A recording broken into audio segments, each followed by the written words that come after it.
product of extensive consultations. But for the contribution, Mani has actually applauded you for opening up the consultation, unlike the previous government where they didn't open up. And I say we have this law fit for purpose in this current state because of the invaluable contributions of various stakeholders. So we appreciate, their contributions. Unfortunately, in the case of my brother Kofi Bentil, I'm not really getting, the crux of the issues he's raising. First of all, let's understand why Ghana needs GOLDBOD. Look, gold is a precious mineral we've been endowed with as a country over the years. But we all agree that as a nation, we have not derived the necessary benefits we ought to have derived from it. And that is because government has not taken keen interest in the trading of that precious mineral called gold. Our focus has been on royalties and taxes. But in terms of how gold is traded and how the states can maximize benefit from that, we've not done that as a country since independence. Okay? Nkrumah wanted to do something like that. And so in 1963, he set up the Diamond Marketing Board, which metamorphosed into PMMC. Okay? And so what President Mahama is saying is that let's have a commodity board for gold and other precious minerals that monopolizes the trading of that commodity so that the state can get the needed benefits we need from it. What benefits are we talking about? Number one, foreign exchange. Gold is one of the highest earners of foreign exchange in the world. We've done something brilliant with cocoa, despite the challenges we've had with Cocoa Board's management. Okay? Cocoa Board has been a blessing to the state year in, year out, because it is the main commodity that brings in foreign exchange in advance for us as a people. We are able to get, under the NDC, the actual NDC government, Cocoa Board could give us $2 billion in forex sitting at the Bank of Ghana at the beginning of the cocoa season. And that is what served as the bulwark of our national currency. The two main sources of forex for Ghana has been cocoa and borrowing from the Eurobond market, or borrowing in general. Today, Cocoa Board has been mismanaged, is on its knees, collapsed by the MPP. They can't go and even syndicate funds again. Ghana as a country has also been locked out of the capital market. We can't go on the Eurobond market and borrow in dollars again. Where do we get dollars? For the woman at Makola who wants dollars to import rice or sugar from China. Where do we get dollars to support our currency? So the previous government started something which was good, a domestic gold purchasing program by the Bank of Ghana.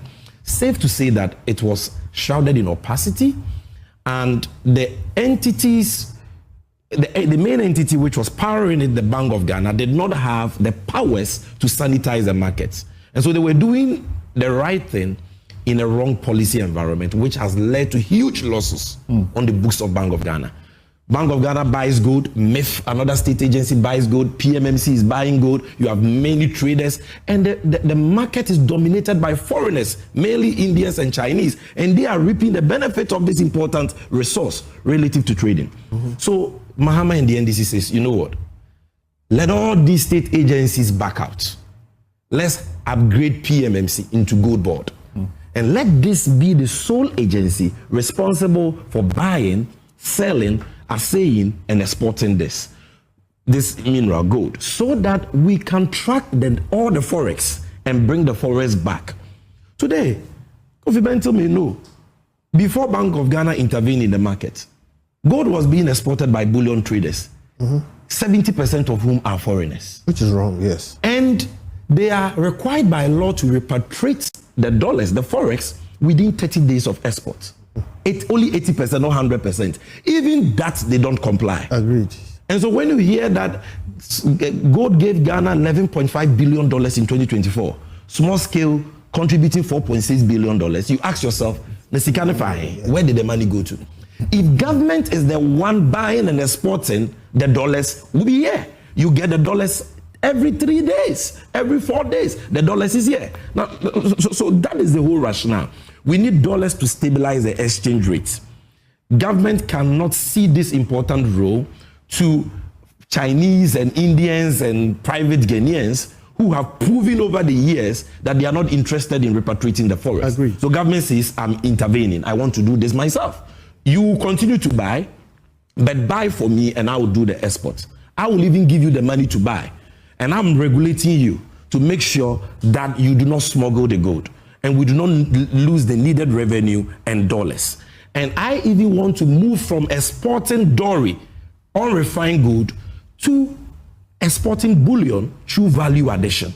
I want to move from the total export of all our Dory, unrefined gold, and even allocate some for the downstream fabrication companies to use gold for jewelry and other ornaments. I also want to ensure supply chain traceability so that the gold we get from small-scale mining, which at the moment is not accepted by the LBMA market, can be accepted and can form part of our gold reserves. This is the reason why we are doing GOLDBOD. Now, concern number one. You say that, number one, the last time a government sought to do this was Ejapa. Please, senior, this one you know. Ejapa is nothing like GOLDBOD. Ejapa was a government. That. Yes, you know that. Ejapa was a government seeking to monetize. I said that, yes. Our mineral royalties over 15 years, investing that in an SPV, a company incorporated in a tax haven. And you, from Imani, you came out and showed that that was totally undervalued and we're going to lose money. GOLDBOD is here in Ghana, wholly owned by Ghana. Ghana government is giving us money to buy gold and export the gold and bring the dollars in within a period of 3 to 4 days.